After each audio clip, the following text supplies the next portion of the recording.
Welcome to the Deep Dive. We're here to help you cut through all the noise and get straight to those aha moments. And today, we're doing just that. We're pulling back the curtain on the 2025 British Academy Book Prize shortlist. Just imagine uncovering these hidden currents that shaped our world. From ancient Indian wisdom rippling across continents to the untold stories behind Russia's spiritual landscape. We're not just recounting history here, we're exploring six groundbreaking works in the humanities and social sciences that really reorient our understanding of it all. This prize, it's in its 13th year now, and it celebrates titles that genuinely transform how we see the world. They're recognized for their, well, bold and original approaches, and for giving an acute diagnosis of how we got to where we are. So our mission for you today, give you a head start on understanding why these books matter so much. We're going on a journey: ancient trade routes, urgent environmental reckonings, really complex religious entanglements, economic myths, vital health inequities, and even the silent symphony of our ancestors. We'll unpack what makes each book so essential, how they challenge assumptions, spark debate, and maybe equip us to navigate today's complexities a bit better. The winner gets announced in London on October 22nd, 2025, but right now. Let's dive into why these six made the cut. Let's start with a really monumental journey. William Dalrymple's The Golden Road. Tracing ancient India's global legacy. It totally reshapes how you view global history. I mean, when you think about globalization, you usually think Europe, right? Or America. Dalrymple paints a very different picture. Picture a world where, the concept of zero wasn't just a number. It was this revolutionary idea traveling from Baghdad to Beijing. Or intricate temple carvings in India inspiring architectural wonders, as far off as Angkor Wat in Cambodia. Yeah. That's the world he unveils. Yeah, exactly. And that's the power of what Dalrymple does here. It's a really dazzling account, like you said. It pulls world history away from that traditional Eurocentric viewpoint. He's a Scottish historian, but he splits his time between Delhi and Scotland, which gives him this, unique perspective. And this book, it's his most ambitious yet, illuminating what he calls the Indosphere. And it wasn't just static influence, it was this massive dynamic network. Culture, science, religion, all exchanging, radiating out from India for, over 1,000 years, 3rd century BCE to the 13th CE, along those Golden Road trade routes. So he's basically saying India was this original dynamic hub of globalization long before the age of exploration we usually talk about. That really shifts things. Absolutely. That's the core idea. Yeah. India's contributions, they were foundational, not peripheral. Think about Buddhism. It wasn't just passively exported. It was this active force carried by merchants, monks, migrants, building stupas and monasteries all the way from Afghanistan to Indonesia. Or Indian astronomers. Their calculations of planetary motion directly influenced Chinese calendars. And Sanskrit epics, like the Ramayana, they were adapted into shadow puppet plays in Java. That shows real deep cultural absorption. I love those specific examples, even something simple, like spices. Exactly. Pepper. It fueled Roman obsessions, led to these huge naval expeditions connecting the Mediterranean to the Malabar coast, practically bankrupted Roman treasuries, some accounts say. Dalrymple blends these huge historical sweeps with intimate details. He uses archaeological finds, like the murals in the Ajanta caves, showing cosmopolitan traders. Yeah. And forgotten texts, like the Periplus of the Erythraean Sea. It's a 1st century sailor's guide, basically. Vividly maps these exchanges. Wow. Yeah, it's a powerful narrative. It reminds us that, globalization isn't new. And in today's world, which often feels fractured, it offers this counterpoint. A vision of shared heritage, a bridge. It's a call to reclaim narratives overshadowed by colonial views, especially relevant now as India's global economic power rises. Okay, so the Golden Road shows this incredible ancient global network centered on India. It almost makes you wonder about our environmental problems. Are they ancient too? Which brings us neatly to Sunil Amrith's The Burning Earth, a sweeping saga of humanity's environmental toll. What's his main argument about how we got into this environmental mess? That's a perfect segue. Amrith, he's a Yale historian, born in Kenya, South Indian parents, raised in Singapore. Brings a truly global lens. He calls it planetary history, his core argument. Our current climate crisis isn't just, a recent industrial thing. It has deep historical roots in European colonial powers, relentless hunger for resources.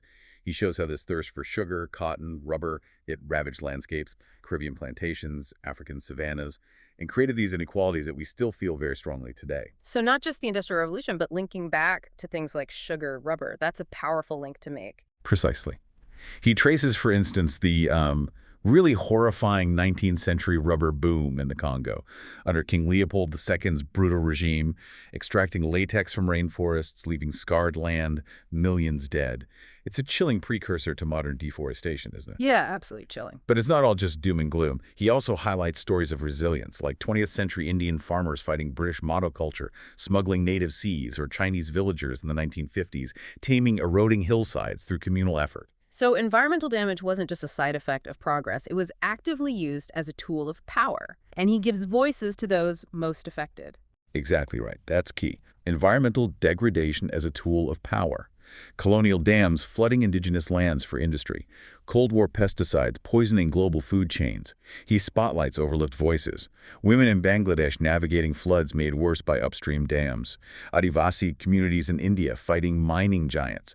What Amrith does is this bravura synthesis, a brilliant weaving of history, moving beyond nations to a planetary scale. He uses these great analogies, like inequality being a river dammed by the powerful, flooding the vulnerable downstream. That's vivid. It is. It's an urgent work. Unearths the deep historical roots of today's climate emergency. Gives crucial context. And importantly, it challenges that myth of inevitable doom. Shows how past movements, anti-colonial revolts, 70s environmentalism offer blueprints for hope. That's fascinating. Okay, let's shift gears again into the onion-domed cathedrals of Moscow, where history, faith, and power have been tangled for, well, a millennium. Lucy Ash's The Baton and the Cross, unraveling Russia's sacred political knot. It sounds like a real deep dive into, as they say, faith's double-edged sword. It really is. And Ash, she's a seasoned BBC journalist, comes that sharp eye from war zones right into this complex dance. She starts way back. Misty forests of Kievan Rus', pagan shamans giving way to Christian baptisms in 988 CE, Prince Vladimir the Great, establishing the church as the Tsar's baton, like a symbol of divine right, a tool to unify tribes. Yeah. And that echoes through centuries. The Orthodox faith survived Mongol invasions, Ivan the Terrible's purges, even the Bolsheviks' atheism became this underground flame. And resurfaced under Stalin, but as propaganda. But her real focus is more contemporary, right? Yeah. Especially the Putin era. Yes, absolutely. The main drama unfolds post-Soviet Union, with Vladimir Putin's ideological journey. Yeah. That shows how the church, led by Patriarch Kirill, has become this, fervent state ally, between justifying the 2022 invasion of Ukraine as a holy war. It's chilling stuff. Priests blessing tanks, oligarchs funding these huge gilded cathedrals, distant clergy facing exile, of course. That baton metaphor is so potent. A conductor's tool, yes, inspiring art and music, but also a police weapon, silencing critics. It sounds incredibly dangerous, that intertwining. Does the book show any resistance from within the church? Or is it mostly portrayed as co-opted? Well, the main focus is definitely on that deed co-option. Yeah. But Ash does weave in dissenting voices. Through very personal stories, she interviews exiled monks who talk about corruption, Kremlin links within the hierarchy, visits remote monasteries where ancient chants kind of clash with modern surveillance. So you see hints of resistance. Even the bigger picture is that symbiosis. It's a brave attempt, this book, to really explain that church-state link. Tracing Putin's rise, his KGB past, his self-styling as a defender of traditional values. The bigger takeaway, though, in a time when faith and nationalism are mixing globally U.S. evangelicals, Hindu nationalists, this is a stark warning. A warning about the dangers when spirituality becomes a servant of the state. A powerful warning indeed. Okay, let's switch gears again to another critical reevaluation. Ever wonder why Africa is so often just portrayed as, a continent of perpetual poverty in Western media, despite being the cradle of humanity? Bronwyn Averill's Africanomics, shattering myths of Africa's economic narrative, just dismantles that caricature, flips the script on centuries of misunderstanding. With wit, too. And she really does. Averill, she lectures at Cambridge on African history, spent years digging through colonial ledgers, oral traditions. This book is bold, a series of essays that completely challenge how we see Africa's economic past and present. Her core point, it's not Africa's resources, the diamonds, the oil that are the problem, it's Western extraction, funneling wealth to London, Lisbon, leaving locals often with nothing. She basically debunks that whole resource curse myth. So the resource curse isn't inherent to the resources themselves. It's about how they were, and still are, managed and exploited from outside. Precisely. She goes back to the 19th century scramble for Africa, shows how European powers carved up the continent, ignored thriving indigenous trade networks, gold, salt, ivory, networks that existed long before Columbus even sailed. And she spotlights these incredible African innovators, like Alhaji Al-Hassan, a 20th century Nigerian entrepreneur, built a textile empire despite colonial bans, or Ethiopian coffee farmers outmaneuvering Italian occupiers. We learn how colonial laws stifled local banking, praised European efficiency, fundamentally twisting economies. That paints such a different picture from the usual narrative, and her tone sounds quite engaging. It really is. It's described as cheerfully provocative, blends humor with hard evidence. Reviewers call it a wry, rollicking ride, moving from Western ignorance to African knowledge. Challenges the idea that Western economists can just treat Africa like a game board, ignoring millennia of local trade. This is genuinely empowering stuff for anyone interested in global economics, global justice. It equips you to challenge biases, push for a fairer global economy, to see Africa not as a charity case, but as a powerhouse waiting to be fully recognized. Absolutely. From economic myths, let's step into history's often overlooked infirmaries, where women's bodies have too often been, well, battlegrounds for neglect and control. Sophie Harmon's sick of it. Rallying for global women's health equity. It's called A Fierce Manifesto, disguised as a medical detective tale. Exposing systemic forces harming women's health globally sounds like it hits close to home for many, but with global roots. It really does. And Harmon, she's a professor at Queen Mary University, London, an expert in global health politics, advised the UN, the WHO. She's perfectly placed for this. She dissects how patriarchy, profit, and policy intersect to create this reality. Opens powerfully with the 19th century rest cure for hysteria. Pseudoscience confining women to beds. And she connects that eerie echo to modern gaslighting and mental health care. Wow, connecting Victorian practices to current issues like big pharma priorities, that's a strong claim. And yeah, it definitely hits home. It does. She tackles reproductive rights. Shows how colonial legacies in sub-Saharan Africa left maternal mortality sky high because of underfunded clinics. She exposes, unflinchingly, how Big Pharma prioritizes drugs like Viagra over critical treatments for things like endometriosis. But it's not just a list of problems. Harmon spotlights heroes, Kenyan midwives unionizing against FGM, Brazilian activists fighting for abortion rights amid Zika outbreaks. So it's about the fight, too. Does she offer actual solutions, practical steps? Yes, absolutely. The book has a real actionable edge, offers practical steps, supporting mutual aid networks, boycotting exploitative brands, things like that. Critics call it a devastating diagnosis, but also a powerful prescription. Blends compelling stories with hard data. Harmon's voice is urgent but empathetic, uses metaphors like health as a war on well-being, draws you right in. For anyone who's felt that sting of unequal care, this book is a rallying cry. It connects historical threads, Victorian corsets crushing organs, modern AI diagnostics biased against diverse skin tones. It urges collective action. In a post-Roe world, it's not just informative, it feels revolutionary. Women's health is everyone's fight. That's incredibly important. Okay, finally, let's tune our ears to something different. To the ghosts of melodies long silenced. Graham Lawson's soundtracks, unearthing the symphony of human antiquity.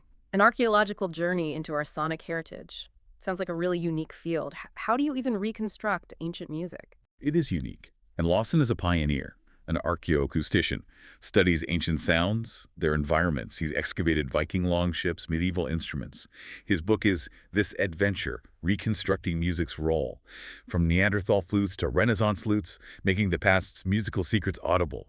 He starts in the Lascaux caves, suggests the echoes might have inspired chants 40,000 years ago, deciphers artifacts, a 5,000-year-old Sumerian lyre, Ice Age bone whistles tuned to these haunting scales. That's incredible. So he's saying music wasn't just for fun, it was fundamental to survival, not just leisure. Exactly. That's his core argument. Music wasn't a luxury. It was essential. Imagine rhythms coordinating hunts, laments binding communities, the acoustics of ancient sites used in rituals. The journey takes us to ancient Egypt's temple orchestras, harps mimicking Nile floods, Polynesian conch shells, signaling voyages across the vast Pacific. Reviewers love the insightful links across cultures. Transforms seemingly dry evidence into this wonderful narrative.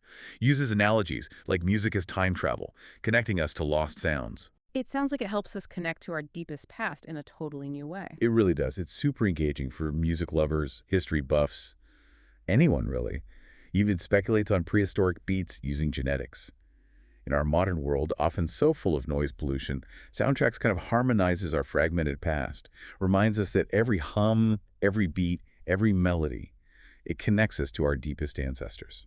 Wow, what an incredible journey through these 6 books from the British Academy Book Prize shortlist. Just amazing. From Dalrymple's Golden Path showing India's global footprint to Amrith's urgent environmental history. Ash's deep dive into Russia's sacred political knot, Everill's myth-shattering Africanomics, Harman's powerful call for women's health equity, and Lawson's unearthing of our ancient soundscapes. Each one just offers such a unique lens on our present. Yeah, collectively, these books, they're doing so much more than just listing facts, aren't they? They feel like they're diagnosing our world's ailments while prescribing cultural cures, helping us get not just what happened, but why it matters now. They really challenge us. Look beyond easy answers. Appreciate how interconnected human experience is across time and place. Definitely. In an era of just constant information overload, these books and deep dives like this one, they remind us why real intellectual exploration is so vital. They equip you, the listener, to challenge assumptions, maybe spark some debates, and navigate the complexities of our world with hopefully greater insight. Absolutely. The British Academy Book Prize isn't just an award. It really is a catalyst for curiosity. So we invite you to dive into these stories yourself. Let them linger. Allow them to maybe reshape your worldview a little. So, after this journey through such rich, diverse histories, what part of humanity's intricate tapestry will you explore next?